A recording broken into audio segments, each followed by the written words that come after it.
Welcome to number 1 news. This is Mallika. Guntur జిల్లా ప్రత్తిపాడు నియోజకవర్గం వట్టిచెరుకూరు మండలం ముట్లూరు గ్రామంలో ఇటీవల హింసాత్మక ఘర్షణ చెలరేగింది. జనసేన పార్టీ కార్యకర్తలుగా ఉన్న కాపు సామాజిక వర్గానికి చెందిన యువకులకు టీడీపీ కార్యకర్తలకు మధ్య ఈ ఘర్షణ జరిగింది. టీడీపీ కార్యకర్త వాహనానికి కాపు సామాజిక వర్గానికి చెందిన ముగ్గురు యువకుల వాహనానికి మధ్య జరిగిన ఒక చిన్న రోడ్డు ప్రమాదంతో ఈ ఘర్షణ చెలరేగింది.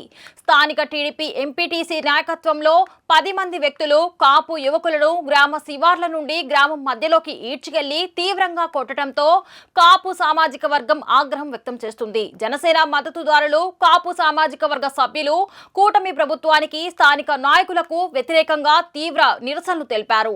విచిత్రం ఏంటంటే కాపు యువకులపై దాడికి ప్రధాన కారకుడైన టీడీపీ నాయకుడి మేనల్లుడు గోగినేని కళ్యాణ చక్రవర్తి అతని అనుచరులపై వట్టిచెరుకూరు పోలీస్ స్టేషన్లో ఫిర్యాదు చేస్తే గోగినేని కళ్యాణ చక్రవర్తిని తప్పించి మిగిలిన వారిపై కేసు నమోదు కావటం, స్థానిక ఎమ్మెల్యే బూర్ల రామాంజనేయులను కలిసి తమకు న్యాయం చేయమని జనసేన కార్యకర్తలు, స్థానిక ప్రజలు అడిగితే తానేమీ చేయలేనని, దాడి చేసిన వారి పలుకుబడి ముందు తమ పలుకుబడి ఎందుకు పనికిరాదని చెప్పడం మరొక విచిత్రం.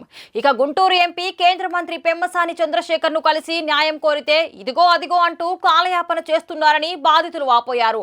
చివరకు పదే పదే పెమ్మసానిని కలిసి విజ్ఞప్తులు చేయగా ఈ నెల 29వ తేదీన రండి, ఏదో ఒకటి చేద్దామని అన్నారని బాధితులు చెబుతున్నారు. ఇక జనసేన పార్టీ కార్యకర్తల మీద టీడీపీ వారు చేసిన దాడుల గురించి జనసేన నాయకులు తెలిసినా తెలియనట్లే ఉంటున్నారు. దాడి జరిగి నేటికి 10 రోజులకు పైగా అయినప్పటికీ జనసేన జిల్లా అధ్యక్షుడు గాదే వెంకటేశ్వరరావు ఇంతవరకు బాధితులను పరామర్శించలేదు. మొక్కుబడిగా దాడికి ఖండిస్తున్నట్లు పత్రికా ప్రకటన చేశారు.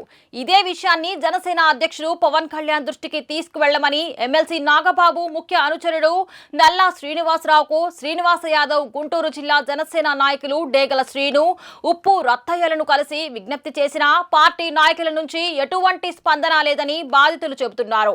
జనసేన కార్యకర్తలపై దాడులు జరుగుతుంటే కనీసం పరామర్శ కూడా చేయలేరా అని వారు ప్రశ్నిస్తున్నారు.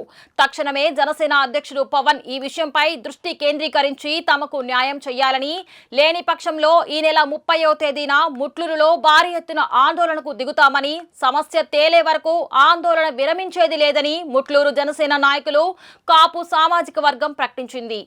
మరిన్ని లేటెస్ట్ అప్డేట్స్ కోసం చూస్తూనే ఉండండి నెంబర్ 1 న్యూస్. సామాన్యుడి చేతిలో సామాజిక అస్త్రం.